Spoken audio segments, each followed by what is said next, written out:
falar de derivada de maneira geral. E aí, aqui, nesse primeiro momento, eu vou apresentar a ideia histórica da onde surgiu o conceito de derivada, ou pelo menos da onde ele se apresenta pelas primeiras vezes, esse conceito de derivada da forma que o Leibniz pensou, né?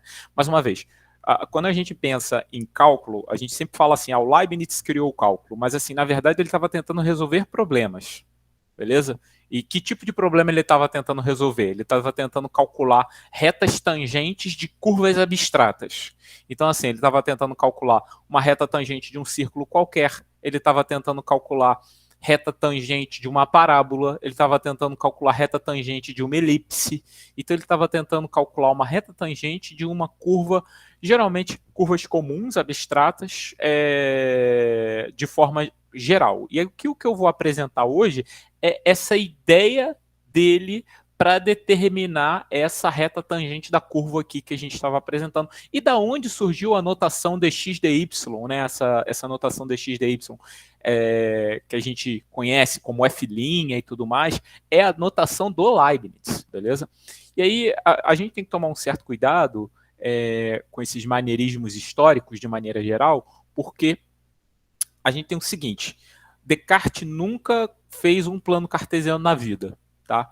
Descartes nunca colocou x perpendicular a y do jeito que vocês estão vendo aqui na tela do GeoGebra. O que o Descartes fez foi, a partir de uma certa conveniência, determinar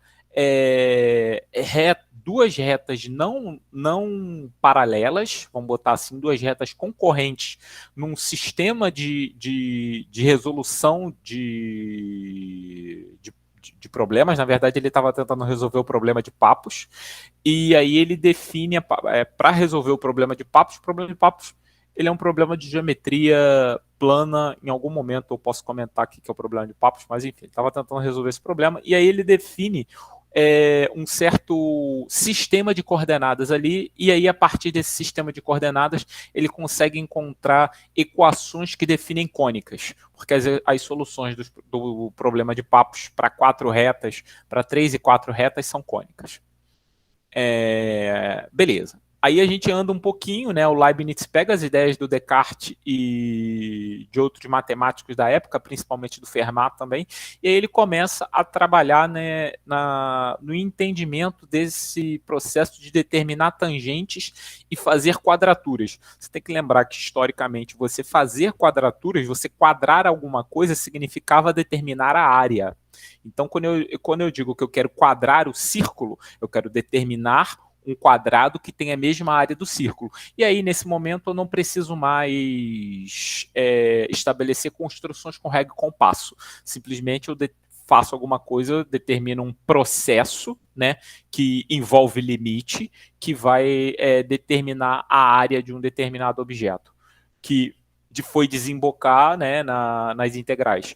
Ou a gente define um processo, como a gente vai estar vendo aqui, onde eu posso determinar uma inclinação com relação a uma reta que define uma curva, né? E aí, esse processo que a gente vai estar fazendo aqui agora, ele é o processo do Leibniz para determinar tangentes com relação a curvas abstratas. Aqui a gente está fazendo para o círculo, que ele é de certa forma mais tranquilo, mas aí depois a gente pensa isso de maneira abstrata. Beleza? Por exemplo, para determinar a reta tangente a uma parábola. Olha só que exercício interessante que a gente pode apresentar no ensino médio. Tá? Então, a ideia é sempre a mesma e você vai usar o GeoGebra para isso. Tá? Você tem a curva, aí aqui no caso é o meu círculo, a gente consegue determinar a reta tangente aqui utilizando as ferramentas, né? A gente, como o Boia colocou para a gente traça a reta que passa pelo centro e pelo ponto que eu quero determinar a tangente. Uma vez que eu fiz isso, a gente traça a reta normal que passa pelo ponto tangente. Pronto, geometricamente, com régua e compasso, eu determinei a reta. Agora vem o passo da gente conseguir determinar, de fato, quem seria a inclinação dessa reta tangente. Perceba bem que aqui a gente tem uma delicadeza aí, né? Essa inclinação da reta tangente você pode pensar de algumas formas, né?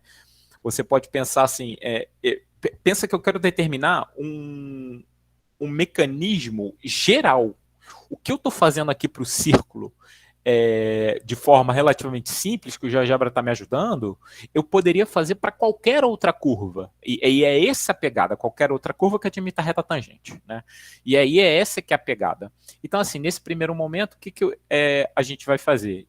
A gente vai traçar eu vou determinar um segmento de tamanho dx que tenha um ponto do raio e um ponto lá da tangente. Esse segmento dx, observa o seguinte, eu posso mexer e transformar ele tão pequeno quanto eu queira. Né? Eu posso botar ele aqui e aí ele vai se tornando menor. Eu poderia ter posto ele bem aqui assim, ó, tá vendo? Para ele ficar bem pequenininho, beleza? Então assim, eu posso tomar ele só, isso é só para a gente registrar, eu posso tomar ele tão pequeno quanto eu quiser. A única coisa que eu estou exigindo aqui de importante é que ele seja o quê? Ele seja paralelo, tá? Eu vou pedir aqui, tá paralelo, não? Eu vou pedir aqui que ele seja paralelo ao eixo X, beleza? Então, eu vou tomar um segmento de tamanho dx paralelo ao eixo X, de tal forma que ele uma ponta dele esteja na reta e a outra ponta dele esteja na reta tangente. Mais uma vez, a gente está imaginando o problema resolvido. Aí o que a gente vai fazer agora? Eu vou usar aí o que o Boia me ensinou, determinar a reta perpendicular ponto e reta, vai ser essa daqui. E aí agora, essa aqui, como ela é perpendicular, ela vai ser paralela ao que a gente está designando como eixo Y, beleza? Ela é paralela ao que a gente está designando como eixo Y. Observa o seguinte, aí eu tenho uma coisa já um pouquinho mais interessante, que o Leibniz já usava os eixos coordenados perpendiculares para resolver os problemas dele. Tá? O Leibniz ele já tinha essa maldade, digamos assim. Tá? Então eu venho aqui, designo o segmento de reta, e aí o que eu vou fazer? Eu vou dar uma apagada, né, nessa retinha. Opa, calma aí.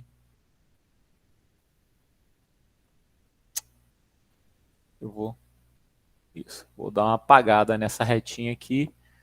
Reta H, não é isso? Ó, pronto. Aí eu tenho o segmento de reta. Observa que esse segmento de reta, aqui, ó, tá chamando a reta I. Eu vou mudar o nome. Opa. Eu vou mudar o nome dessa reta I aqui. Qual vai ser o nome que eu vou dar? Né? Se a gente tá cheio de maldade aí na reta, né? Então eu vou renomear e a gente vai chamar isso de DY. Óbvio, né? Porque se eu estou chamando quem está embaixo de dx, quem está em cima de dy. Gente, vocês estão enxergando? Ó, deixa eu, cheguei mais perto aqui. É porque eu não posso chegar tão perto também que a gente vai precisar olhar o eixo embaixo. Talvez se eu diminuísse esse raio. Tá dando para enxergar bem. Tá dando para enxergar bem? Beleza. Tá? Então, beleza. Paguei aqui bonitinho, tá? Deixa aí. Então a gente tem esse cara aqui. Agora, olha só, eu vou botar isso aqui de outra cor. Vamos botar isso aqui de propriedades. Vou botar de vermelho. Se o meu GeoGebra deixar. Vermelho. Vermelho. Opa. Propriedades.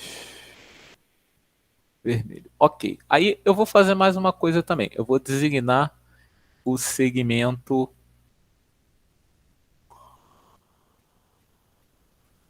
de vermelho. Ai, ai.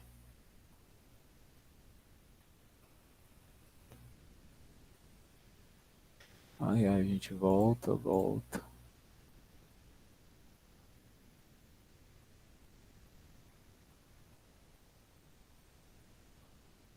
Ele ali.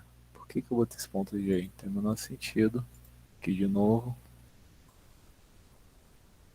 Propriedades. Vermelhinho também. Tá.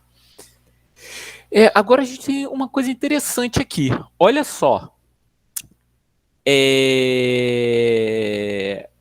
Tangente. Isso aqui é perpendicular, correto? Isso aqui é perpendicular. Então,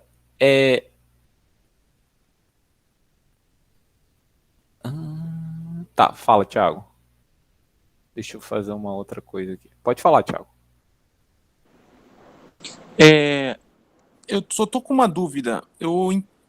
Esse triângulo auxiliar que você está fazendo aí, com x e com dy, ele já está sendo feito com a reta tangente, né? Mas Isso, a não é gente ela que a gente imagina o quer. problema. Não, mas aí o que os antigos faziam? A gente finge que o problema está resolvido. Beleza? Certo. O ponto é, mentaliza o problema resolvido. Uma vez que você mentaliza o problema resolvido, aí você começa a resolver ele a partir do caminho inverso. Isso é o que a gente chama de método analítico. Tá vendo o que a gente está fazendo? É tipo quando a gente vai falar de limite. Lembra que quando a gente estava falando de limite, para calcular um determinado limite, eu preciso saber o delta. E aí, o que eu falei para a gente fazer? A gente faz um rascunho, e aí no final do rascunho eu determino o delta, correto? Ou seja, eu imagino o problema resolvido, eu imagino que eu já tenho um delta, e aí, a partir disso, né, a partir dessa mentalização do problema resolvido, eu vou buscar quem vai ser esse delta. Aqui acontece a mesma coisa. Eu estou indo buscar quem vai ser a tangente, só que a gente imagina que esse processo já foi resolvido.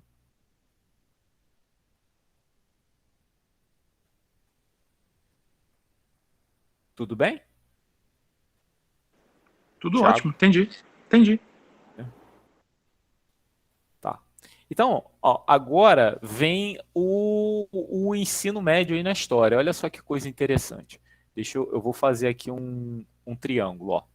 Eu peguei depois uma reta, o ponto C, que é o nosso ponto dado aí, né? E aí eu tracei uma perpendicular ou uma paralela, né? Se você preferir, eu tracei uma paralela ao segmento AF que passe pelo ponto C, beleza? Aí isso vai me gerar esse triângulo aqui que eu vou marcar ele de azul, né? Eu vou, nem precisa ser azul, mas isso vai me gerar esse triângulo aqui, né? Tá, então, beleza, triangulinho. Ah, isso me gerou esse triangulinho aqui. Agora, qual é o negócio desse triângulo aqui que eu acabei de desenhar? Esse triângulo aqui que eu acabei de desenhar que está achurado, ele é semelhante ao triângulo vermelho. Vocês conseguem provar isso? E isso é muito interessante, né? É claro que como eu desenhei ele dessa forma, eu vou preservar ele aqui, mas assim, isso continua. Esse triângulo FDE, ele é semelhante ao triângulo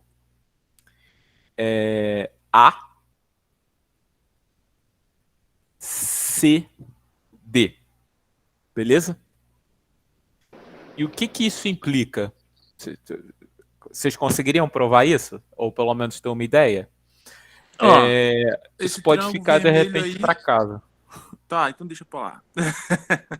Mas fala, ó, Não, você eu só só ia tem que falar lembrar. que esse Fala. triângulo achorado grande aí, ele é semelhante ao pequenininho que tá dentro do triângulo vermelho. Exatamente. Então, Exatamente. aí o problema se resume a tentar ver a semelhança desse pequenininho com o grande. Mas eu tava Isso, exato. pensando, acho que dá pra fazer por aí. Porque assim, o que vai ocorrer é só uma observação, né?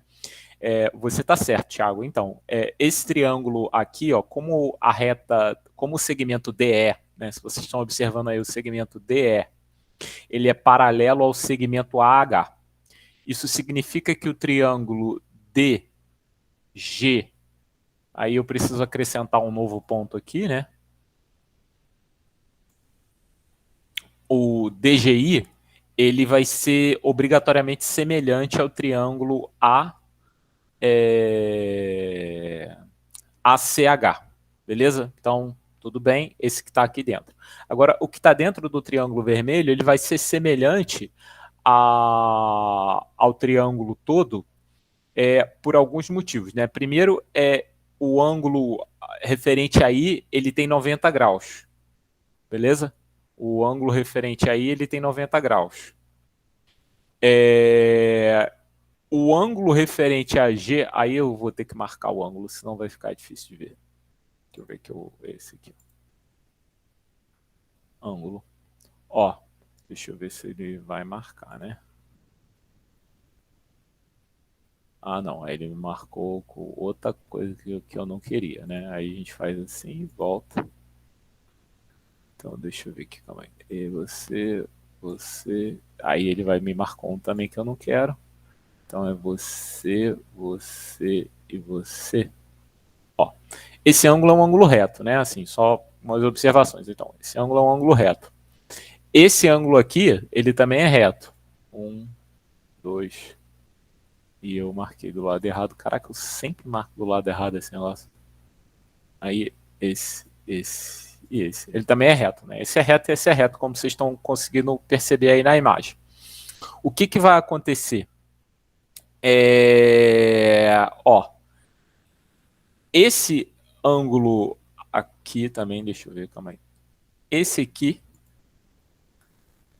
que ele está marcando agora, também é reto, tá vendo? Então tem esses três ângulos, eles são retos. O que isso significa? Que o ângulo alfa mais beta, aí alfa eu estou colocando só como sendo, aí ó, alfa, que eu vou marcar aqui. Cara, eu sempre marco do lado errado, é impressionante. Esse ângulo aqui, ele vai ser suplementar, né? Esse ângulo que eu acabei de marcar, que eu vou mudar a cor dele, né? Eu tenho que mudar a cor dele, porque se eu não mudar a cor dele, vocês nunca vão enxergar.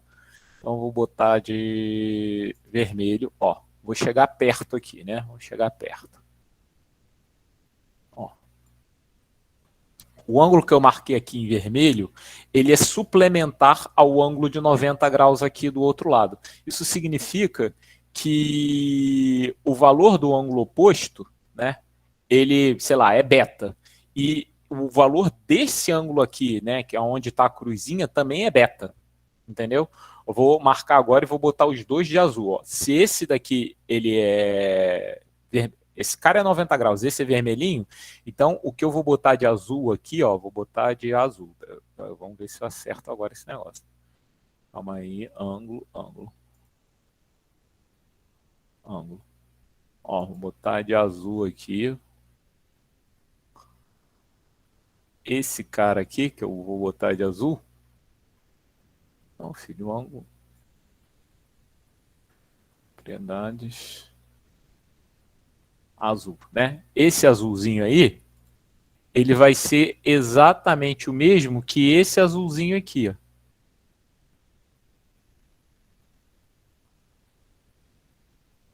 E aí, isso aqui eu vou chamar, propriedades, azul também. Beleza? Então, o azulzinho daqui, ó, tá vendo? É porque vocês não vão conseguir ver, mas o GeoGebra tá me dando aqui que os dois têm 33,27. Tá? Os dois têm 33,27. Eu não vou conseguir aumentar, mas então assim, os dois ângulos azuis são iguais. Então, se os dois ângulos azuis são iguais, esse ângulo é de 90 graus, esse aqui também é, então obrigatoriamente o ângulo aqui que está no ângulo F vai ser o de... Ele vai ter que ter 56,3, né? Ele vai ser o mesmo ângulo do delta aqui, né? Que ele está chamando de delta. E aí, pronto, a gente com isso conseguiu mostrar que os três ângulos do triângulo interno achurado aqui, e tem os mesmos três ângulos do triângulo maior. Isso pode ficar para casa para vocês determinarem. Giovana, está acompanhando? Que você é que está mais caladinha aí, o Thiago também. Vocês estão acompanhando? Conseguiram aí acompanhar mais ou menos? A minha internet está ruim, eu não estou conseguindo ver a apresentação direito. Aí eu vou ter que ver depois. Não está nem aparecendo para mim. Mas é problema da internet, está aparecendo aqui o aviso. Caramba. Tá, depois... Eu tô acompanhando aqui, tô acompanhando bem. Tá, beleza. Aí, olha só que coisa maneira que a gente acabou de conseguir mostrar, né? Isso significa que se esses dois triângulos são semelhantes, então, quem é a tangente desse triângulo tangente quando eu digo trigonométrica, né, nesse sentido. Trigonometricamente falando, dy sobre dx, ele é, observa, olha que coisa, gente. Não, isso aqui, se eu diminuo, diminui, né? Tá. Mas, assim, se eu diminuir esse segmento de reta, se eu diminuir esse cara aqui, né, vou diminuir aqui, ó. Bom, diminuir. Eu posso diminuir quanto eu quiser, que essas propriedades aqui que eu estou estabelecendo, elas vão se manter, correto? Então, eu tenho uma questão interessante aqui que está ocorrendo com essa figura, que o que vocês precisam observar é o seguinte: nessa figura, o dy dx, dy dx, o dy está para AH, assim como o dx está para AC. Tudo bem? Então agora que eu vou até para o meu... Pera. Vamos lá, pera. A semelhança que você fez que eu não entendi, não. Eu tô perando. Fiquei confuso. Tô perando, não tem problema não. Ó. E com isso que a gente fez, eu vou com calma. A gente tem, né, tem pressa, a gente vai com calma. Ó. Com isso que a gente fez aqui, eu vou abrir aqui do lado. Ó. Beleza. Com isso que a gente fez aqui, olha a coisa maravilhosa que a gente tem. A gente tem que o dy está para... Né, o dy, ele é o menor lado. Assim, eu estou olhando por aqui, ele é o menor lado. Beleza? Fazendo a semelhança, assim, eu estou fazendo no visual, mas fazendo a semelhança você vai conseguir. Porque essa continha que a gente fez aqui, dos ângulos, mostrou que o triângulo FED, ele é semelhante ao triângulo AHC. E com isso, eu tenho que dy, né, que é o tamanho do segmento FD, ele vai estar para o menor lado, AH. Então, ele está para AH, assim como dx. E aí é só para você encarar como é que... entenda bem, como eles encaravam as coisas como entes geométricos. Então, o dx, dy não era o operador que a gente conhecia hoje. Na verdade, o Leibniz tentava... ele interpretava ele como operador, porque ele não conseguia enxergar ele como número, e aí eu já vou falar por que ele não conseguia enxergar ele como número. Ó, o dx, ele é o maior lado, então ele vai estar para o CH. Beleza? E aí, consequentemente, a gente tem que o dy, né?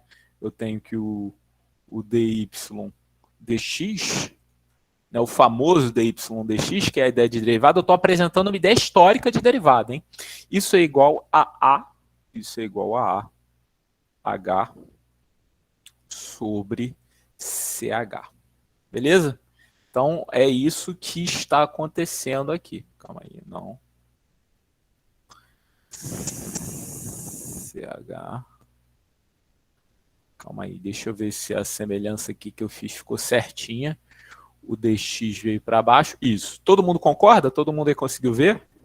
O dydh vai estar para dxdh. E aí, o que a gente tem de interessante, né? Aí, essa questão do número... Observa o seguinte, o dxdh, o dxdy, tanto dx quanto dy, ele pensava que estavam tendendo a zero, tudo bem? Então, assim, ó, dx e dy tendem a zero. Então, eu tenho que dx e dy tendem a zero. Eu tenho dx e dy tendendo a zero. Só que a razão entre esses valores, entenda bem, aí é o primeiro momento que você não pode encarar dx, dy como números. ele passa a ser uma razão. Ou seja, eu tenho dois objetos que não são comensuráveis, beleza? Essa foi a palavra do próprio Leibniz para dizer isso. Ele tem dois objetos não comensuráveis que podem tomar tamanhos tão pequenos quanto ele queira. Eu acho que ele não usa a palavra comensurável, não. Ele usa a palavra, porque isso tem a ver com medir. Não medíveis, beleza? Que podem tender a zero. Só que quando você calcula a razão entre esses dois objetos, isso te dá uma coisa que é uma constante para aquela curva, que é essa tangente. Beleza? O ponto é a tangente, né? Cateto oposto sobre cateto adjacente, ela é a tangente de... É o ângulo aqui, né? Que é o DEF, né? Eu vou marcar aqui esse ângulo DEF, só para a gente... É a tangente do ângulo E, né? Só para a gente ficar claro aqui. Nessa figura que a gente está analisando, ela seria exatamente a tangente do ângulo E. Então, a gente pode falar de derivada quando a gente está falando para o aluno do ensino básico. Observa o seguinte, não é exatamente a reta tangente. O que a gente faz para determinar a reta tangente? Né? Esse coeficiente angular aqui que a gente está falando, se você pensar em dx, né? Pensando em dx como eixo y, você está olhando dy dx exatamente como sendo o coeficiente angular da reta tangente. E esse coeficiente angular da reta tangente não muda se eu diminuir o tamanho do meu triângulo, do meu retângulo. Perceberam a mágica do negócio aqui? Isso é bonito demais, hein, gente? Mas isso não está específico no círculo, não, Marcelo? Específico para o círculo, né? Essa ideia que a gente está trabalhando. Então, a ideia que a gente está trabalhando, ela parece estar específica para o círculo. Por que ela parece estar específica para o círculo, Thiago? Você falou bem, assim, Eu apaguei?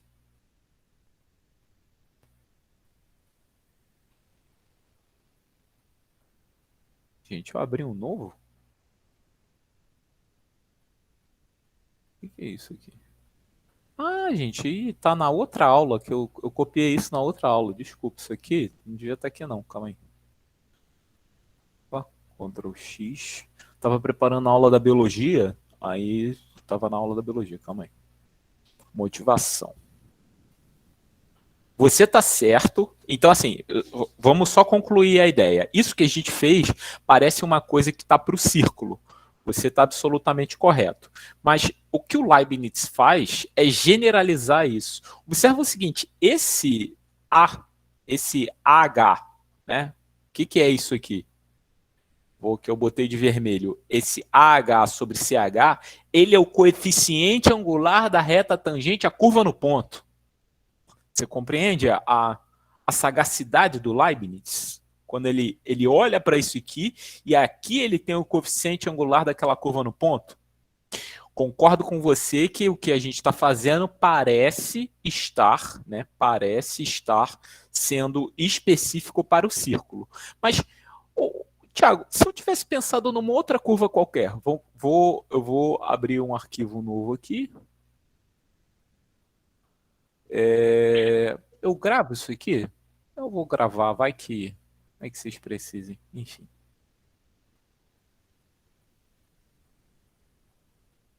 GeoGebra, tem GeoGebra complexas. Eu devia botar isso na área de trabalho. Depois eu vejo onde é que eu boto isso, gravar. E o boia caiu.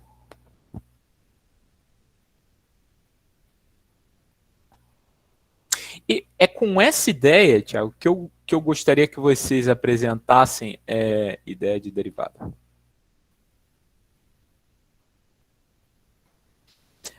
Derivada para o seu aluno do ensino médio. Você concorda que você poderia fazer isso? Agora vamos pensar aqui em menos x ao quadrado. Ué, cadê menos x ao quadrado? Mais um. Opa. Vou botar mais 3 aqui, mais 3.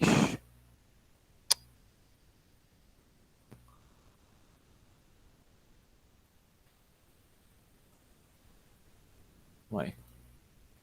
No x ao quadrado mais 3. Beleza? A gente tem esse cara aqui, né? Tiago, aí nesse caso, o que eu recomendo que você faça para apresentar alguma coisa do gênero é pensar no problema resolvido ainda. Beleza? Vamos deixar esse ponto aqui. Mentaliza que eu consigo aí...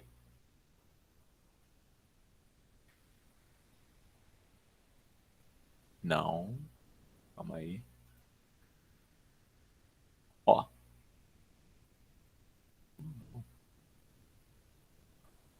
Ai, calma aí.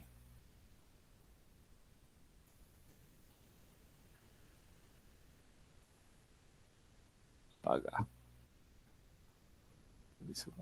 Eu não consigo mover isso aqui, né? Tá. O que a ideia é o seguinte. A gente vai pegar... E aí, quando eu falo... E é isso que a gente tem que mentalizar, que o Leibniz, esses caras, eles não tinham exatamente uma curva. Você percebe que aquele círculo ele é um círculo meio genérico? Se você olha qualquer ponto do círculo, se você pegar qualquer ponto do círculo, esse AH sobre CH que a gente definiu, ele é dentro de um triângulo, ele está dentro de um escopo triângulo, né? Então, muita calma nessa hora, tá? E aí eu vou fazer o seguinte, eu vou definir, aqui eu peguei um ponto, e aí eu vou traçar, eu vou fingir que a gente tem um problema resolvido, beleza? Então assim, para fingir que eu tenho um problema resolvido, eu vou traçar a reta. Eu, olhando aqui por aqui, eu já sei como é que essa reta vai ser, né? Eu já tenho aqui uma ideia aqui, ó, tô pegando essa reta aqui. E aí é isso que é importante nesse contexto, tá? Eu tenho esse cara, e aí agora eu vou definir a perpendicular, né? Calma aí.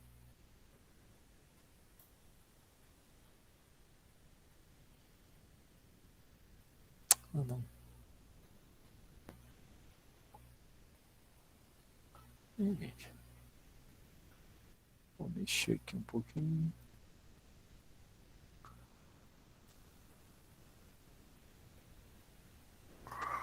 Tá. E aí vem aqui, marco perpendicular, daquele jeitinho, né? Ponto. Reto.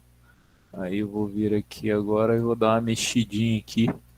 Só para, né, imaginar o problema resolvido, correto? O lance é imaginar o problema resolvido. Então, imaginando o problema resolvido, eu tenho esse cara aqui.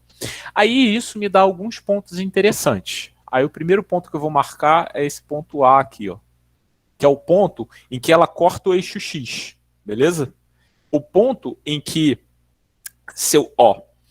você tem o quê?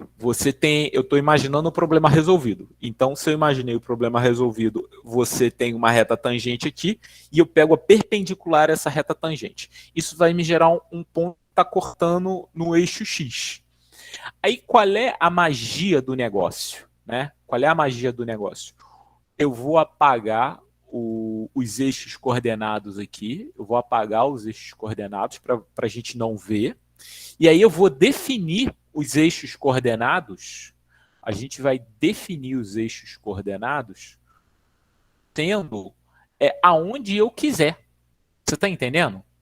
Então, assim, os eixos coordenados, que são esses aqui, que eu vou botar a malha eu vou botar aqui, ó, eixos coordenados. Os eixos coordenados que a gente está olhando são esses. Só que o Leibniz, ele não estava interessado no...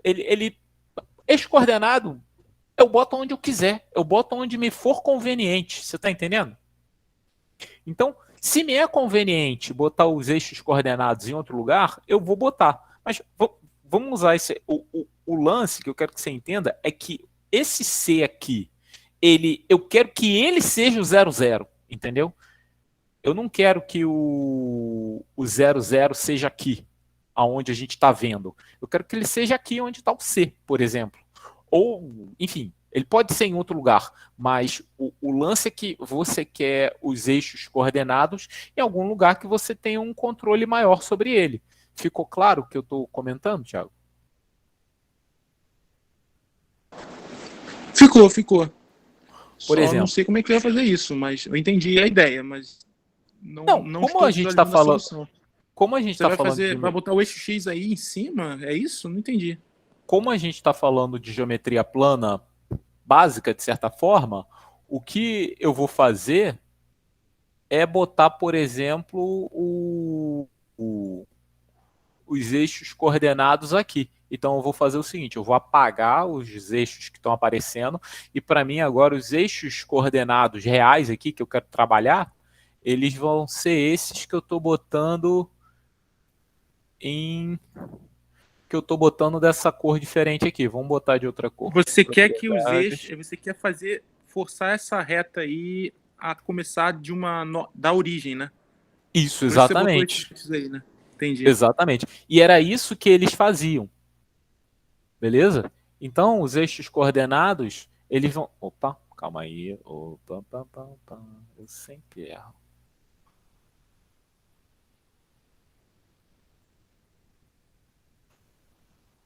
Calma aí.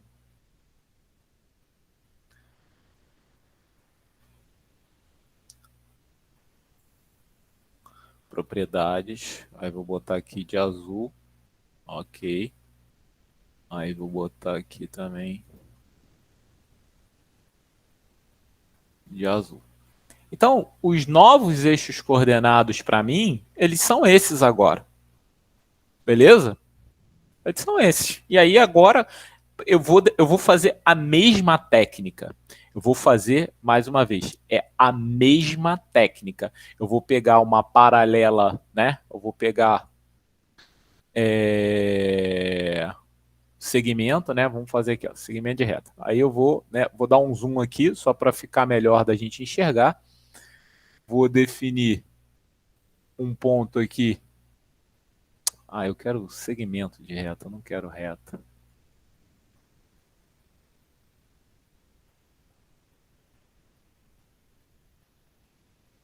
Eu não quero a reta, cara. Então eu quero segmento de reta, ó. Segmento. Então a gente vai pegar um segmento de reta que tenha e encontra, né, a reta perpendicular ali que a gente está definindo. Enfim, eu vou chegar a esse cara aqui um pouquinho mais para perto. Opa.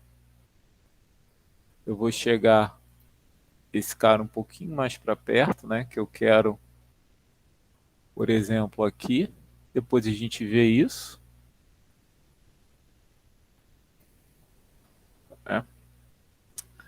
Beleza. É um pouquinho mais para cima, né? Aqui. Traço essa reta que é paralela ao eixo X, né? Como você está vendo. E aí, depois a gente vem aqui, usa a técnica do Boia, né? Para calcular a perpendicular ali, ó. G perpendicular. Pronto. Encontrei o cara aqui. Segmento de reta novamente. Mais uma vez, você percebe que tem uma técnica? Segmento de reta. Que vai levar até ali, ok. Agora a gente vou tirar a retinha que eu tinha posto, certo? Então, pronto. Temos um novo objeto. Percebe? A técnica que eu consegui lá é uma técnica que a gente está vendo aqui. E agora, as coisas que são semelhantes não são mais aquelas que a gente via lá. O ponto é que agora, ou vai ser, calma aí. Eu tenho quase certeza que é isso, tá? Agora aqui vem um momento que eu estou em dúvida, mas de repente é isso mesmo, tá? Tem um negocinho aqui que eu estou em dúvida, mas vamos ver aqui, ó. O triângulo, eu tenho quase certeza disso que eu estou falando agora, tá? Eu tenho quase, não é assim certeza absoluta. deixa eu voltar aqui. O triângulo que eles fazem a semelhança agora vai ser outro, tá? Perpendicular. Mesma coisa, ponto, reta. Beleza? Eu vou botar aqui o triângulo que a gente vai considerar, vai ser esse triângulo aqui. Beleza? Pronto. Tá? Esse triângulo aqui, só vou trocar aqui os nomes, né? Vou renomear. Então, renomear M vai virar DY. Ok. E o vai virar DY. E o K vai virar DX, né?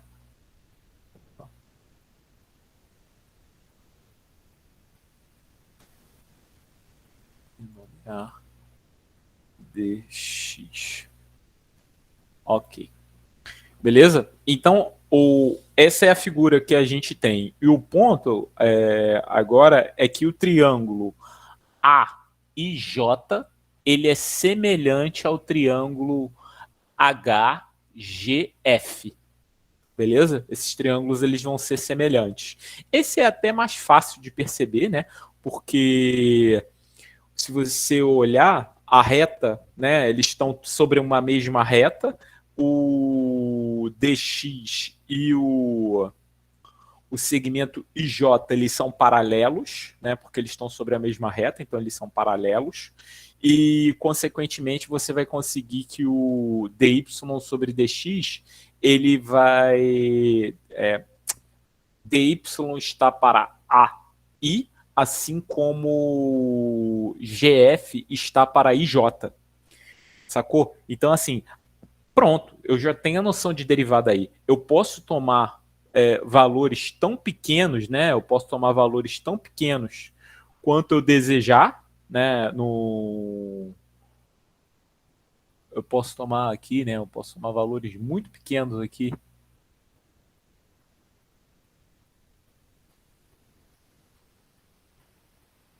Para dx e dy, e as coisas vão continuar sendo as mesmas. E aí, o que eu tenho interessante? dy dividido por dx, né? Cateto oposto dividido por hipotenusa, é uma grandeza... eu tenho duas coisas que são tão pequenas, né? Que são zero aproximadamente, mas eles... Quando você pega a razão desses objetos, isso continua sendo uma constante. Qual é a constante? Que constante é essa? Essa constante é o coeficiente angular da reta tangente à curva. Então, assim, esse é o método de Leibniz. Aqui, mais uma vez, eu apresentei para uma outra curva, né, que foi para uma parábola. Você tinha dito que isso está dependendo da curva que a gente está trabalhando. Aí eu falei assim, bom, é que lá a gente usou o raio, né, e tudo mais, as coisas são mais simples de fazer a conta. Mas, assim, de maneira geral, isso funciona para uma curva genérica. Para você determinar a curva genérica, olha que mágica. O que eu estou usando para determinar a reta tangente, o coeficiente angular da curva no ponto? O que eu estou usando? Geometria plana básica. Semelhança de triângulos. Então, assim, essa ideia de derivada, de função, não sei o quê. Cara, tudo começou assim. Sacaram o drama, né? Assim, mais uma vez, o drama da parada é que tudo começou com a geometria plana. Essa coisa de você definir, e aí, né? Eu acho que a gente está nesse momento que eu preciso ter uma definição precisa do que a gente está fazendo, né? E a definição precisa do que a gente está fazendo, ela precisa ser feita, né? Assim, claro, essa é a definição de derivada. Só que se você perceber isso daqui, aí a gente compara, né, com o que a gente está fazendo lá. Esse f de x mais h menos f de x, ele tá mais para essa versão aqui, né? Opa, perdão. para essa versão aqui dos fatos, né? Eu acho que... Mas essa é uma versão que vem depois, né? Só para subir aqui um pouquinho, perdão, né? Essa aula eu estava olhando mais para frente, a definição de derivada. Quando você olha para isso, ela está mais para essa noção aqui, né? Você tem o f de A mais H, e aí você está olhando para essa reta, né? Mais uma vez, essa é a forma que me apresentaram no cálculo também. Só que apesar de ter sido essa da fórmula que me apresentaram no cálculo, não, isso é uma interpretação já moderna do processo.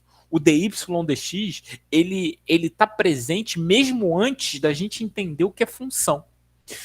Eu não sei se isso está claro para vocês, mas o Leibniz foi a primeira pessoa a definir o conceito de função, não dizendo o que era uma função. Para o Leibniz, até voltando aqui para a coisa, isso aqui, esse segmento de reta aqui, tem um negócio que é chamado normal, antinormal, o Leibniz tem essas coisas. Para o Leibniz, função não é uma parábola. Na verdade, a tangente é função da parábola. Você entende como ele encara isso? A normal é função da parábola. Então, ele encarava os objetos geométricos um como função do outro. Mas, assim, a definição precisa de função, ela é bem posterior, né? A gente tem o Bernoulli, o Euler definindo o que é função, primeiramente, né, assim, principalmente o Bernoulli, e aí o Euler trabalha com coisas relativas a representações analíticas. Aí tem o problema da corda vibrante, quem tiver feito EDP aí deve conhecer o problema da corda vibrante, onde o Leibniz ele passa a considerar função qualquer, que o problema da corda vibrante ele depende da função fonte, beleza? Ou seja, ele depende do formato da corda. E aí, o formato da corda não necessariamente precisa ser analítico. E aí, isso estende o conceito do Leibniz sobre a ideia de função. Perdão, isso estende o conceito do Euler do entendimento de função. E aí depois você vem outros passos, né? Você vem outras pessoas definindo o que é função de forma mais precisa. Vem o Cauchy definindo, aí ele tem uma definição de função um pouco mais razoável, até lembra um pouco as coisas que a gente fez hoje, mas a impressão que dá é que ele está falando de função contínua. Você tem outras pessoas falando de função contínua, por exemplo, o Dirichlet, e aí... Quem rompe com, apesar do curso de análise, que é o curso do Cauchy, que traz esse conceito de limite, que estabelece derivada, que estabelece essas noções de limite que a gente conhece hoje, quem estabelece essas noções, bem dizer, é o Cauchy. Mas o Weierstrass, ele melhora tudo e ele, digamos assim, rompe, dizendo que o rigor ainda precisaria ser melhor ainda, né? Precisaria ser... de fato mais robusto do que as ideias do próprio Cauchy. E aí o Weierstrass e a academia, né, eu diria a academia que o Weierstrass cria em Berlim e um monte de gente, né, aí eu posso estar esquecendo de um monte de nome, mas assim, eu vou botar assim, o grupinho de Göttingen, né, eles... dão pau, né, tacam-lhe pau, e aí as coisas precisam ser melhor tratadas, e aí vem o Hilbert e finalmente os Bourbaki para definir função de maneira adequada, e o conceito de derivada, limite, de forma super abstrata que a gente trabalha hoje. Mas assim, a ideia são 400 anos de história para a gente fazer uma coisa, para fazer isso, né, assim, eu acho que isso é importante, né, são 400 anos de história para a gente fazer isso assim, para a gente ter uma definição de função precisa, para ter uma definição de limite preciso, para entender o que é derivada e para conseguir relacionar as coisas, né? Eu acho que eu espero... eu não sei se vocês um dia vão ensinar derivada no ensino médio, mas eu acho que seria muito interessante colocar a pulga atrás da orelha dos alunos, pelo menos eles verem, caramba, tem um negócio esquisito aqui, hein? Mas, professor, o que acontece se dx e dy for para zero, for tão pequeno assim? E vai ficar diferente. Eu acho que daria, mais uma vez, eu acho que daria uma coisa interessante aí. De repente, uma questão de Olimpíada de Matemática, alguma coisa assim, eu acho que cabe. Bom, vem dentro desse processo, né, que é a tangente daquele coeficiente angular ali que a gente vai fazendo, e aí depois a gente tende essa perturbação tender a zero, e aí conclui esse limite. Eu fiz algumas observações, esse aqui é o material, né? Bom, esse limite vocês, eu espero, né, que vocês já conhecessem pelo menos as ideias de derivada, né, que a gente tem na cabeça, assim, né, a gente tem as ideias de derivada na cabeça, né, como sendo essa perturbação, essa ideia de taxa de variação. Só que eu fiz uma observação aqui, e essa observação ela precisa ser complementada, né?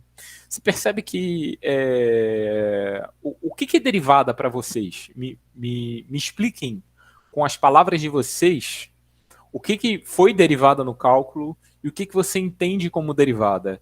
E eu espero que essa introdução que eu tenha apresentado aqui para vocês, pelo menos dê uma noção que derivada não é uma fração. Isso é importante, né? Derivada não é uma fração. Essa coisa de dx, dy, perdão, dy, dx está longe de ser uma fração, porque você não pode desmembrar, né? Isso é uma das coisas importantes que o Leibniz coloca. Apesar da gente, no núcleo da dedução dessa motivação geométrica, a gente entender que isso parece uma fração, isso não pode ser dito como fração, porque dx e dy são tão pequenos quanto a gente queira. Então, em particular, é zero dividido por zero, que está dando um objeto que é um número, né? Assim, de alguma forma. Só que o que é esse número? O que representa esse número? Então aí eu queria que vocês me falassem um pouquinho aí do que vocês enxergam. E aí eu vou até botar em vermelho aqui essa observação, que eu preciso escrever alguma coisa sobre isso aqui, né? OBS. Você está esperando a explicação formal ou o que a gente entende intuitivamente? Primeiro que vocês entendem intuitivamente, depois a gente pode até discutir alguma coisa um pouco mais formal, mas primeiro que vocês entendem intuitivamente. Intuitivamente, eu entendo como... Eu não queria nem usar essa palavra, porque aqui seria repetir o que todo mundo fala, que a taxa de variação seria tipo o quanto que a função aumenta ou diminui, né? Ela varia conforme eu vario um pouquinho, ou tanto quanto eu queira, um valor no domínio, né? No X. É isso que eu entendo. Se ela cresce muito, se ela cresce pouco, dependendo do que eu faço com o valor de X, né? O quanto que o Y muda. Assim, de maneira bem engessada, eu entendo isso. Eu queria ouvir outra pessoa, mas eu tenho uma complementação para isso que você está falando. Boia, Giovana. Algum dos dois aí me dá um oi. Pode ser a concepção que vocês tiveram do cálculo, gente.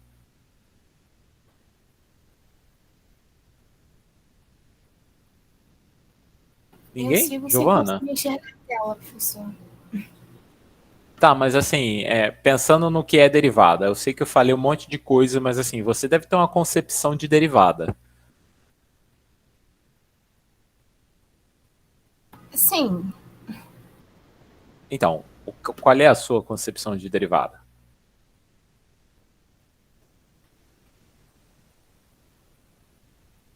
Deixa eu pensar, professor, peraí.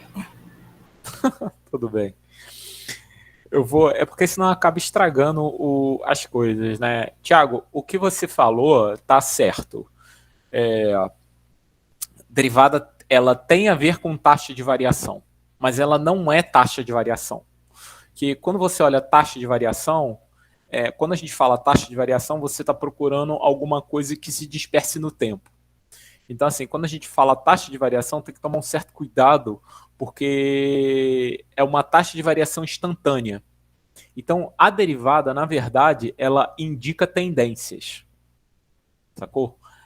Eu acho que isso é o melhor que você pode falar sobre derivadas. Mais do que ela ser uma taxa de variação, ela indica tendências. Ela vai indicar se algo está tendendo a crescer ou Não. Então, assim, ela indica tendências. Você, com a derivada do que você está fazendo, você consegue entender qual é a tendência daquilo. A taxa de variação, ela é o processo anterior da derivada. Tá? Você olha para a taxa de variação, só para a gente entender aqui, né? Eu vou botar o... Não é você. A gente está olhando para o limite desse cara, né? Só que quando você olha simplesmente... Isso aqui está errado, né? Isso aqui só para registrar. É x menos x0. X menos x0. Quando você olha para essa fração, né, aqui, e aí eu encaro isso como fração,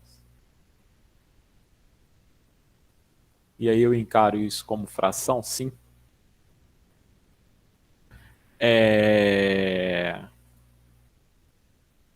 Esse objeto aqui que eu estou colocando em vermelho, né, quando você olha para isso, o f de x menos f de x0 dividido por x menos x0, quando você olha para esse objeto, isso é uma fração. E isso é uma taxa. Isso sim é uma taxa de variação. Agora, o limite quando x tende a x0 de f de x menos x0 de x menos x0, isso vai indicar para você uma tendência, né, de acontecimentos uma vez numa vizinhança de tempo. Beleza? Então, isso vai indicar uma tendência de acontecimentos em uma vizinhança de tempo. Por exemplo, se a gente for olhar a taxa de contaminação da Covid-19 nos últimos meses, ela tem uma tendência de alta, beleza? Ela tem uma tendência de alta, porque a gente vê que essa taxa de variação, quando a gente pega em espaços de tempo muito pequenos, a gente vê que isso tem tendência a crescer, ela está a derivada. Beleza? Ficou claro essa diferença?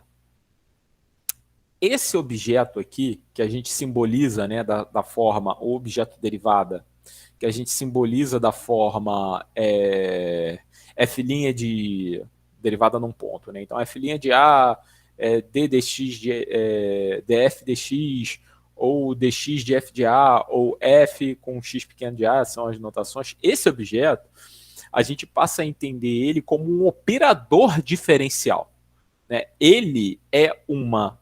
Aí a gente ainda vai ver isso, né? Assim, eu acho que, na verdade, eu acho que a gente não vai ver, eu vou deixar isso para vocês lerem, mas ele é uma ideia de transformação linear dentro do objeto das funções. Ou seja, apesar de eu encarar ele, às vezes, como número, às vezes como fração, não devia, mas tem muita gente que encara ele como fração, que encara ele como números e faz conta e faz miséria com esse tipo de coisa. O que o matemático tem que entender desse cara é que ele escapa, apesar da ideia dele ter sido uma ideia que inicialmente foi formada, de fato, no corpo como é que eu vou dizer? Ele foi formado no corpo dos números, de certa forma, ou da própria geometria. Ele escapa disso, beleza? Ele na verdade, ele vai se tornar uma transformação linear, né? A derivada num ponto, ela é uma transformação linear. É claro que quando a gente está olhando aqui no contexto da reta, quando a gente olha as coisas da reta na reta, a gente não percebe, porque quais são as transformações lineares da reta? Vou botar aqui um novo slide. Quais são as transformações lineares da reta, né? Se você tem uma função f de R em R, quais são as transformações lineares da reta? Uma transformação linear é uma função que satisfaz f de A mais B igual a f de A mais f de B. As únicas transformações lineares da reta, aí fica a dica aí, né? Então, enfim, fica a dica, beleza? As únicas transformações lineares da reta são transformações lineares contínuas, beleza? Que toda transformação linear é contínua, mas as únicas transformações lineares contínuas da reta são os objetos da forma f de x igual a uma constante a vezes o x, beleza? Esses são os únicos objetos, são as únicas transformações lineares da reta. Só que quando a gente, e aí é por isso que eu coloquei no material, né? É por isso que no material tá isso aqui que eu coloquei em vermelho, né? Que está nessa caixinha vermelha aqui que precisa dessa observação. Que quando a gente vai para um espaço de dimensão maior, né? Quando você está analisando uma função f de R2 em R, você, o que é a derivada, né? O que é a derivada da função f? A derivada da função f, na verdade, ela é o gradiente da função f, que no fundo das contas é a derivada parcial de f em relação a x e a derivada parcial de f em relação a y. Ou seja, isso é um vetor. Né? Eu não sei se vocês estão lembrados, mas assim, quando a gente está lá no cálculo 2, né? No cálculo 2, tá aqui, ó, tá no material. Então, assim, essa observação aqui, quando eu coloquei essa observação, ela tem este caráter. É o caráter de apresentar para vocês que a derivada, na verdade, ela é uma transformação linear. E quando a gente está olhando para um espaço de dimensão maior, isso fica mais claro para a gente que é uma transformação linear, porque a derivada ela passa a ter caráter de vetor. Lembra que uma função ela só admite uma derivada se existe uma transformação linear de tal forma que essa diferença aqui vai ser zero, né? Na verdade, isso aqui ainda está faltando um negocinho que isso aqui é igual a zero, que esse limite é igual a zero. Existe uma transformação linear que esse limite é zero. E o ponto é que essa transformação linear que satisfaz essa condição desse limite ser zero é exatamente o gradiente quando a gente está olhando, por exemplo, uma função de Rn na reta. E quando a gente está olhando para uma função de um Rm para um Rn, né? Se a gente estivesse olhando para uma função de Rn para Rm, quem ia fazer o papel de diferencial da função f é o jacobiano, que é o quê? É uma matriz, né? Que é o jacobiano de f, que é uma matriz. Então, assim, na reta, a gente acaba não percebendo que esse objeto, né, a derivada, ela é uma transformação linear. Contudo, quando a gente vai para dimensões maiores, isso fica mais claro. Fala, Thiago. Você falou função de mais de uma variável. Isso, exatamente. Isso tudo que você está falando aí, eu nunca vi num contexto de função de uma variável só, como a gente estava trabalhando. Por isso eu achei um salto assim. Eu não entendi muito bem. Não, então, é só para entender que aquele número, a derivada, ele não é um número. Ele é um número porque quando a gente está trabalhando da reta na reta, todas as transformações lineares são desse tipo aqui. Então a derivada, que é o tal do coeficiente angular da reta tangente, o que eu tenho que lembrar? E isso é bonito demais, né? O que é derivada? Quando você calcula aquele número, derivada num ponto. O que é isso? Isso está relacionado o tempo inteiro com coeficiente angular de reta tangente. Ponto. Todo momento, tudo, a derivada foi criada para determinar reta tangente. E esse dy dx, quando a gente faz aquela semelhança de triângulo toda ali, o que ele é? Ele é o coeficiente angular da nossa reta tangente. Beleza?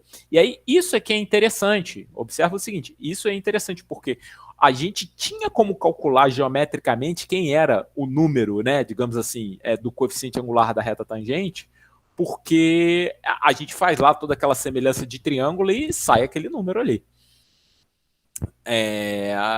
Mas o ponto é, esse A, o tempo todo, ele tem a ver, ele está associado a um objeto antigeométrico, beleza? Que é a reta tangente. Só que a gente esquece isso quando trabalha na reta e a gente não pode esquecer. Quando a gente está falando em várias variáveis, por exemplo, R2 e R3, né, isso vai virar o quê? Vai virar vetor diretor de plano, ou o vetor diretor vai virar reta normal, né, em essência. Então, assim, a gente só não pode esquecer essa essência, porque caso você queira continuar estudando matemática, essa essência vai ter que se manter presente. Beleza? Essa essência vai ter que se manter presente. E eu acho que eu não mandei o vídeo lá na turma, né? Putz. Bom, enfim, depois eu boto a gravação. Aquela anterior, acho que eu nem vou botar, né? Sendo bem sincero assim com vocês, porque a gente só fez revisão. Essa aqui é que tem matéria nova. A da aula passada foi só com... foi revisão. Quiz, essas coisas. Isso. Então, aproveitando aí o que a gente já fez, aqui tem, tá? Aqui tem derivada de constante, tem, né, a derivada de constante que é sempre zero, a derivada de função do tipo... Eu escrevi dx aqui, né? Dx é uma coisa ruim, né? Para ser dx, isso aqui tinha que ser outra coisa aqui, que dx, pô. Dx vai confundir, né? Ainda mais depois da aula de hoje. Podia ser ux, de repente, né? Mas esse dx aqui tem que tirar. Tá? Então, que é o quê? É a derivada de uma constante vezes x, né? Ou seja, de uma função linear qualquer. Aí derivada de x ao quadrado, que vai dar 2, né, em qualquer ponto, vai dar 2x. E aí, só para a gente, né, não passar em branco, vamos fazer aqui a derivada de um polinômio. Tá? E aí, aqui eu deixei um lembrete, né, de um produto notável que é bom a gente ter em mente. E aí eu vou apresentar aqui. Opa. Novo slide. Em branco. Uma coisa que é importante a gente ter em mente, né? Eu acho que até para o ensino médio aí, vocês que curtem essa coisa de problema de ensino médio,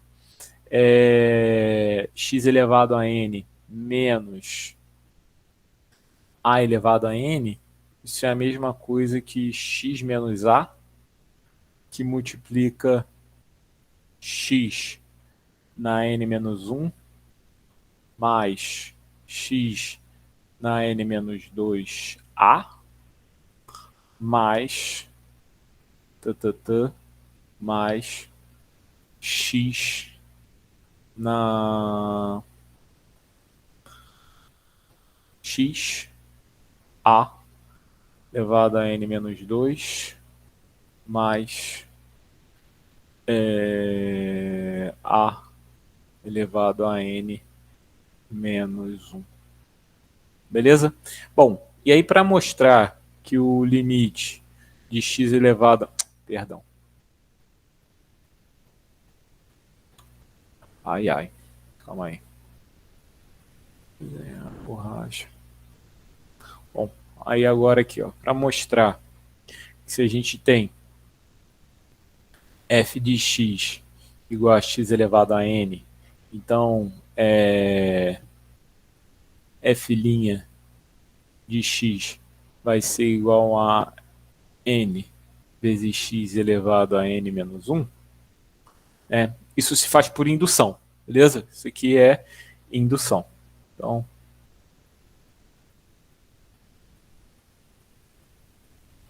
indução, né? Indução matemática aí, né? Então, a n igual a 1, simplesmente a gente pega, né, limite de x mais h menos x sobre h quando h tende a zero. Bom, isso daqui vai ser limite quando h tende a zero de h sobre h é igual a 1. Então, ok, certo? X elevado a 1 vai ser 1 vezes n menos 1, que é 0, né? 1 menos 1 é 0. Então, vai dar 1 certinho. Então, ok. Então, a gente vai supor válido. Então, vou... Suponha que f' de x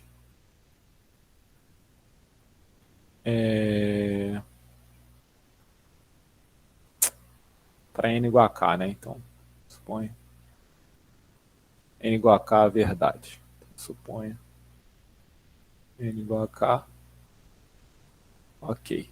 Então, a gente tem que f' de x vai ser igual a k vezes x. Eu estou fazendo porque eu acho que demonstração por indução é uma coisa que vocês tem que ver sempre, sabe?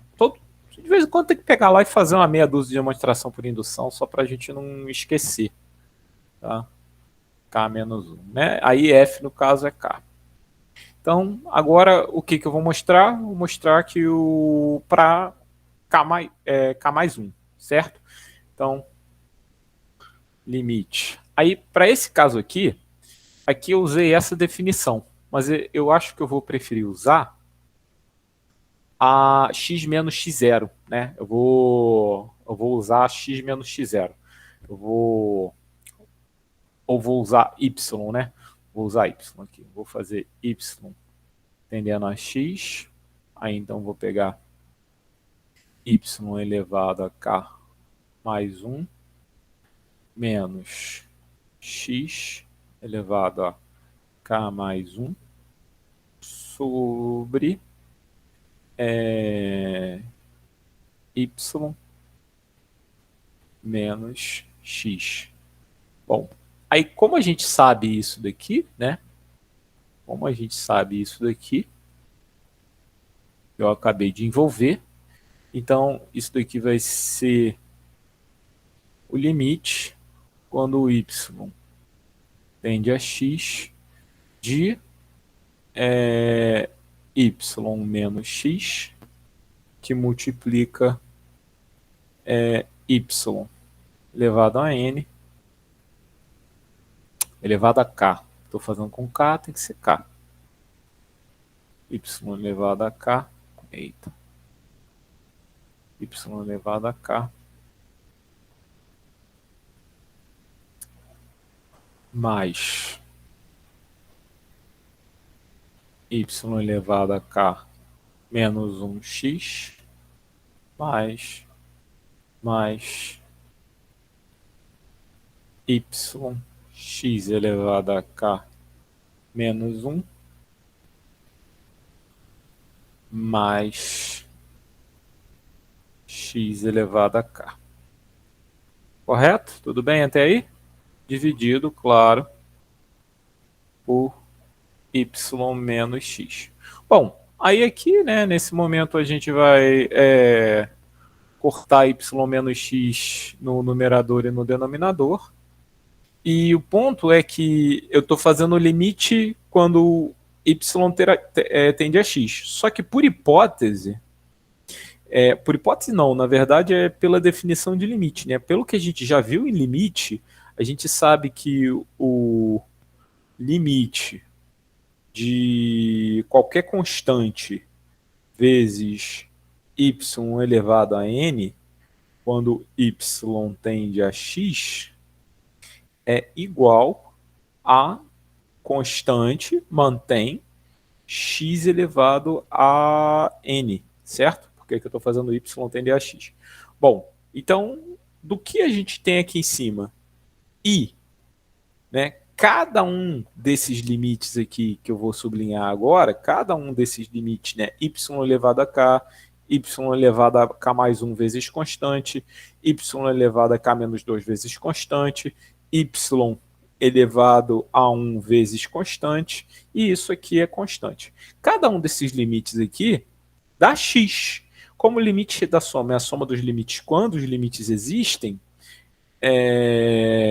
isso implica que esse limite, né, que é esse limite aqui que a gente estava calculando, né, que o limite de y k mais 1 menos x k mais 1 dividido por x menos y Opa, é y menos x, perdão, y menos x.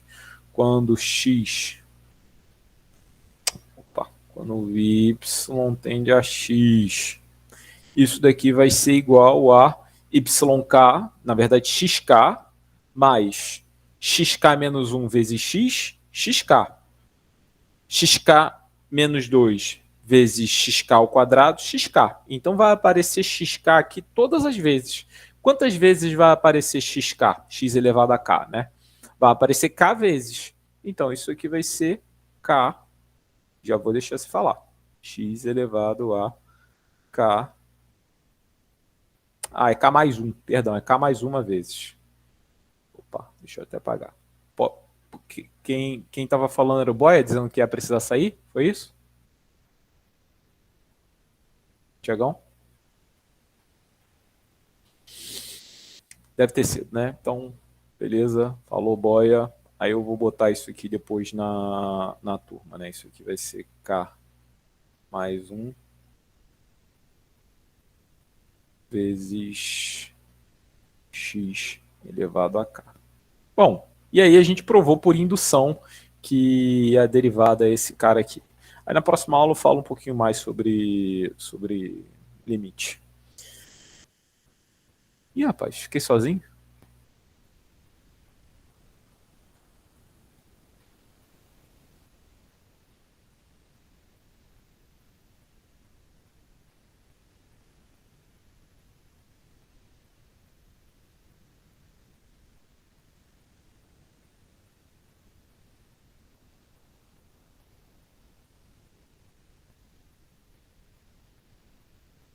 Opa, falei, Thiago, já estava achando que tinha ficado sozinho aí. Eu acho que eu vou fechar a aula por aqui. Ué? Com a define com. O Boia precisa sair. Fala. Desculpa. Não, o que eu fiz? Não, tranquilo. O que eu fiz? Eu dei a motivação de derivada. Vamos lá, o que eu fiz hoje? Só o resumo. Eu dei a motivação de derivada lá geométrica e falando do processo histórico dela. Aí depois a gente viu a definição e aí a gente viu esse exemplo. Bem dizer, foi isso. E mais uma vez, bem dizer, foi isso. Se você olhar aqui no material, né, e tal, assim, eu tenho outros exemplos ali, eu não vou entrar no mérito desses outros exemplos, mas eu acho que eu já vou começar a aula, só para você ter uma ideia, falando desse processo que derivada implica continuidade, né, que é a proposição 4.1 aqui no material, e depois falando de regra da cadeia e daí para frente, entendeu? Na semana que vem. Então, dessas propriedades de soma e tudo mais, de derivada, eu nem acho essas coisas tão importantes, o que eu acho, porque, enfim, é do jogo, né? Eu acho que assim, essa ideia de derivada acaba sendo do jogo, eu acho que vocês já estão meio escolados com isso, mas a derivada a regra da cadeia não, a regra da cadeia ela tem algumas propriedades interessantes e tudo mais, e aí vou ver alguns exemplos com relação a esses caras, porque o objetivo é ver o teorema do valor médio e algumas aplicações do teorema do valor médio, né? O objetivo é chegar aqui no teorema do valor médio rapidinho, né, para a gente ver essas aplicações. Mas, em essência, o que eu fiz foi só derivar x elevado a n. Os outros, depois a gente vê mais um pouquinho dessas coisas. Entendi. Tá? Basicamente o que a gente entendia por peteleco, né, no cálculo 1. Exatamente. Enfim, eu caí rapidinho aqui. Na verdade, foi meu celular que deu uma bugada, aí eu tive que reiniciar ele. Foi aquela hora que eu saí. A aula acabou nesse meio tempo, é isso? O que eu fiz foi só a derivada de x elevado a n, Thiago. Tá bom. Tá. O que eu fiz foi a derivada de x elevado a n. E essa derivada de x elevado a n, ela tem que ser feita por indução, né? Assim, eu acho que a melhor forma de se fazer isso é usando indução matemática e limite, né? Assim, a gente já sabia que alguns limites, por exemplo, importante aqui é que a gente já sabe que o limite de x elevado a n quando x tende a a, isso é a elevado a n. Então, assim, para todo n. Todo n. A prova por indução não te deixa com um gostinho meio amargo na boca, não, Marcelo? Não, pelo contrário. Que isso? Caramba, prova por indução... A indução é tipo como se eu pegasse a varinha do Harry Potter, cara. Porra, eu me sinto assim. Eu falei assim, agora vem a mágica. Pá! Porra, a indução, acabou. Porra, é porque a prova por indução é uma demonstração que a gente já tem a resposta, né, cara? É aquilo que você tava falando. A gente vai trabalhando para fazer aquilo dar certo, né? Não é uma demonstração que vai caminhando até o final. Ela usa o final para mostrar um processo de demonstração. Isso me deixa... eu entendo o processo, já aprendi, já fiz um monte de vezes na faculdade. Não, mas aqui não. Aqui não. Aqui, vou até te dar o bizu aqui, hein? Aqui não foi assim. Aqui, eu fui por indução mesmo, ó. Eu entendi o que você está falando. É que a prova por indução, do jeito que você faz um para frente e aí depois você... É o que a gente chama do processo analítico. Você parte do que você quer provar e chega até um momento onde você consegue vislumbrar aquilo. Não é isso que você está falando? Funciona para todo um conjunto, Funciona para todo exatamente. Um conjunto de números. O ponto, Thiago, é que esse tipo de indução que você está falando, ele é o tipo de indução para você se acostumar com a indução. Beleza? O que eu estou querendo dizer com isso? Quando você vai estudar um pouquinho mais de matemática, tem umas demonstrações que, se não faz por indução, não sai. Vou dar um exemplo. O próprio... Ai, meu Deus. O próprio teorema do núcleo da imagem, álgebra linear, não é não? Que vale para a dimensão finita, para a dimensão n. Não tem? Não faz por indução? Ou completamento de base. Eu acho que o completamento de base faz por indução. Isso, em álgebra linear, o completamento de base faz por indução. Porque você supõe... Enfim, você pega um espaço vetorial, aí dimensão finita, você pega uma coleção de vetores e coloca mais um. E aí você supõe que você faz por indução que você sempre pode pegar um que seja ali. Mas o problema é que em um determinado momento, se isso não acaba, aí você usa indução para mostrar isso, né, que você sempre fica podendo pegar um que, se não então você pode pegar um que é LI, e em um momento tem que acabar, porque se não acabar, o teu conjunto vai se tornar LD. Né? Mas eu acho que esse meio de campo você faz por indução. Aqui também, ó, presta atenção aqui, ó, olha para a telinha aí. O que eu fiz? Eu utilizei vou até botar em vermelho para destacar. Eu utilizei essa forma aqui, ó. Tá enxergando? Ou seja, y elevado a k mais 1 menos x elevado a k mais 1 dividido por y menos x. Tudo bem? Perfeito. Então, só que eu já disse para você que x elevado a k mais 1 menos y elevado a k mais 1 era essa coisa aqui que eu estou sublinhando de vermelho agora. Uhum. Você usou isso, adaptou para y e x, cortou em cima e embaixo. E aí depois utilizei o fato de eu já saber que esse limite era isso, para cada n. Pertencente aos naturais, eu sei que limite de c vezes, c sendo uma constante qualquer, y elevado a n, é igual a c vezes x elevado a n quando y tende a x. E aí pronto, acabou. Porque aí cada y desse aqui, que eu estou colocando agora, de vermelho, cada y desse aqui, eu posso colocar x no lugar dele.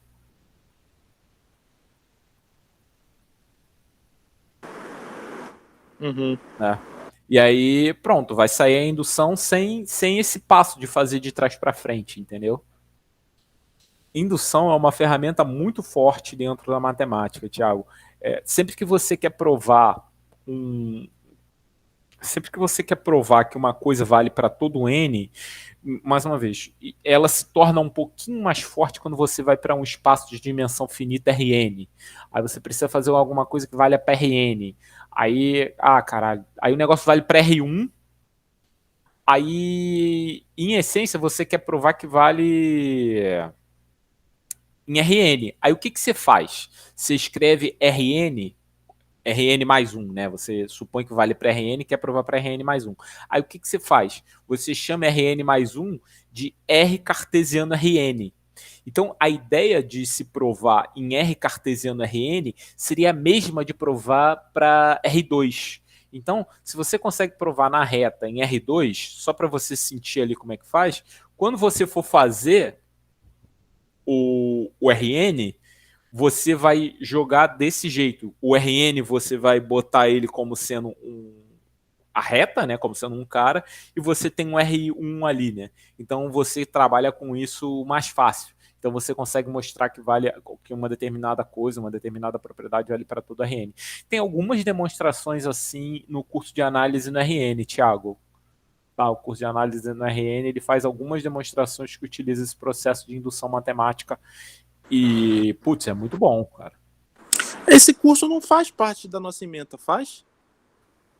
Ele é eletivo, né? Quem deu ele, eu acho que no ano pouco antes da pandemia, no ano antes da pandemia, o Amâncio deu esse curso de análise no RN. Uhum. Marcelo, deixa eu te perguntar.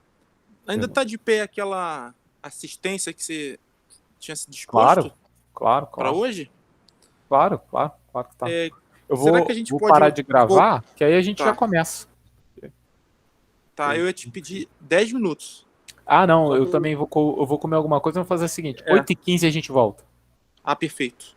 Tá, eu tá bom. Pode voltar aqui na sala mesmo, eu vou me manter aqui.